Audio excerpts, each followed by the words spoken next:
السلام عليكم ورحمة الله، ويسعد أوقاتكم جميعا بكل خير، وأهلا وسهلا فيكم محبين قناتي قناة مغتربة في السويد. كيفكم يا أحلى عالم بالدنيا؟ بتمنى تكونوا بخير، وإن شاء الله يا رب دائما تكونوا بأحسن حال ومرتاحين البال. شفتوا بس أنا على البحيرة في الأطفال الحلوين اللي نزلوا وقت شافوا وقفة المطرة، فنزلوا من الفرح يركضوا يلعبوا على المراجيح. كمان في جماعة كانوا قاعدين جنبنا. فبهذا اليوم والله فرحتي ما كنت عاطيته لحدا، اللي هو كان يوم الجمعة. فلما فقت من النوم وطليت من الشباك وشفت الجو هيك صاحي، فقلت لحالي قومي قومي يا بنت. يعني طقينا بالبيت عن جد، إنه فترة ما عم نسترجي نطلع، لأنه كل يوم مطر كل يوم مطر. فهي الصيفية عن جد ما تهنينا، يعني الأجواء ممطرة. الأجواء شتوية عنا. فقلت لحالي قومي يا بنت ضبي هالعدة واعملي لك كاسة شاي وهدي أعصابك وروقي حالك عند البحيرة. والله وما كذبنا خبر، ضبينا هالعدة وعملنا كاسة شاي، تهنينا يعني الحمد لله، شربنا هيك كاستين. وهلأ هون الفروج بدي أغسله. بالمناسبة في هاي الحنفية صالحة للشرب يا صبايا، إذا حبيتوا كمان تجيبوا معكم أي شي تغسلوه، كان خضرة فواكه دجاج. وهون شوفوا قديش شتت الدنيا، وانا هنيك كنت اخذة معي هاي الشمسية. قلت لحالي خلص بدي اقضي هالنهار برا. بحلوة بمروا بالشتاء بدي اقضيه برا، يعني بدي اعتبر حالي اني مخيمة برا. والله طبقت هالقطع الدجاج مثل ما انتم شايفين، يعني هن الوردة تبع الدجاج فورا بتصير. فقلت لحالي ما راح ياخدوا وقت معي، وانا حطيتهم على هالجمرات يا صبايا. ورجعت الدنيا شتت، وهون شوف كبار السن طالعين ومستمتعين. هاي قبل ما يصير شتاء عنا كانوا طالعين هيك ترفيه يعني.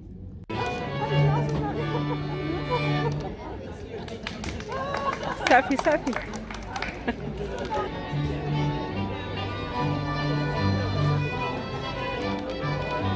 بدك طالعي لهم اياهم فترة. ايه لك. بتروحي بالصيف أمم، لمشمل يعني. اكيد. هذاك عم بيصور. ايه هذا اليوم الفلكلور السويدي.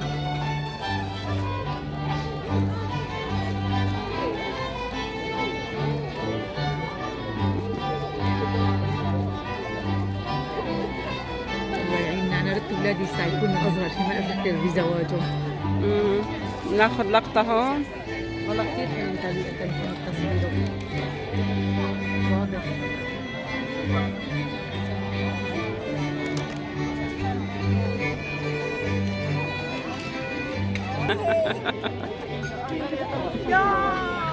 وهي أجواءنا المسائية.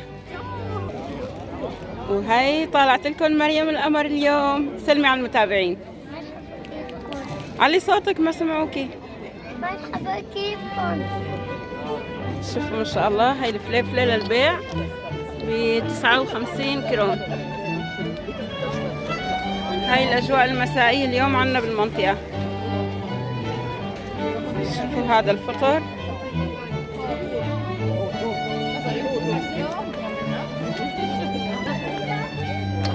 بعدي ماما نصور لهم بعد.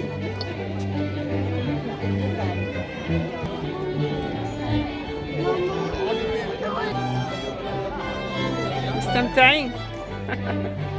الأجواء ممتعة هنا.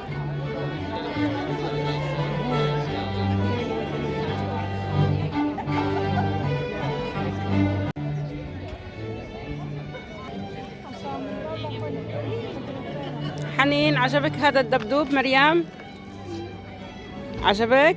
ماما بدي هاي.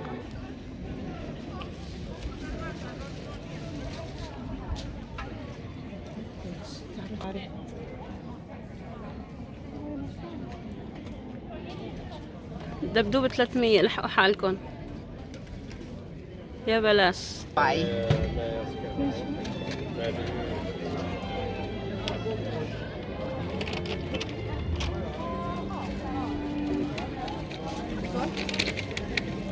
I want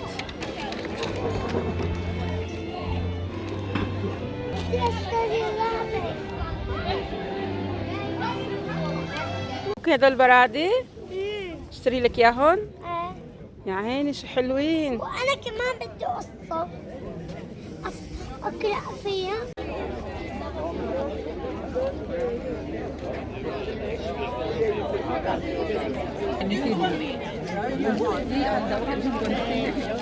وقفي جنبهم وقفي بس ما طالعيني بالهيئة. ليه؟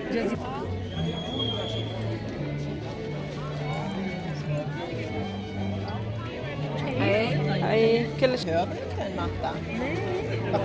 هاي كله أعمال يدوية يا جماعة. جيب هذا حجر عقيق اسمه فير هاند هو هاي كلها أعمال يدوية. هاي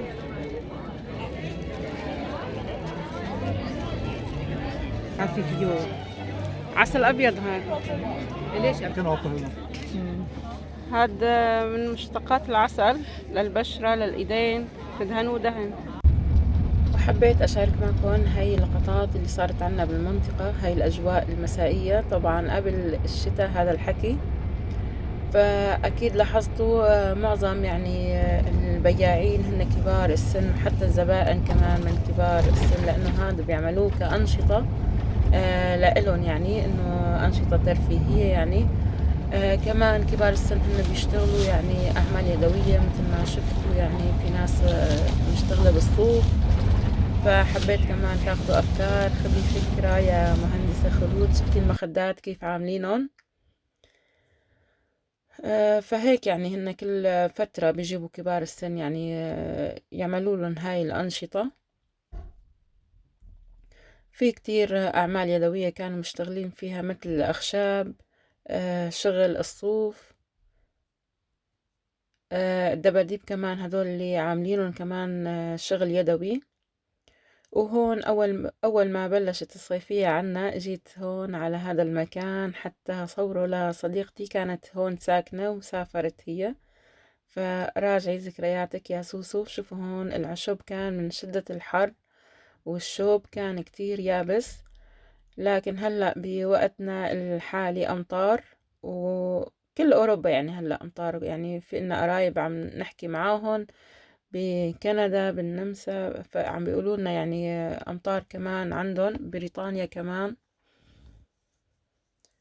فعن جد هاي السنة ما استمتعنا بالصيف، فالحمد لله على كل حال. يعني يا دوب عنا صار الصيف 10 أيام وبلشت الشتوية.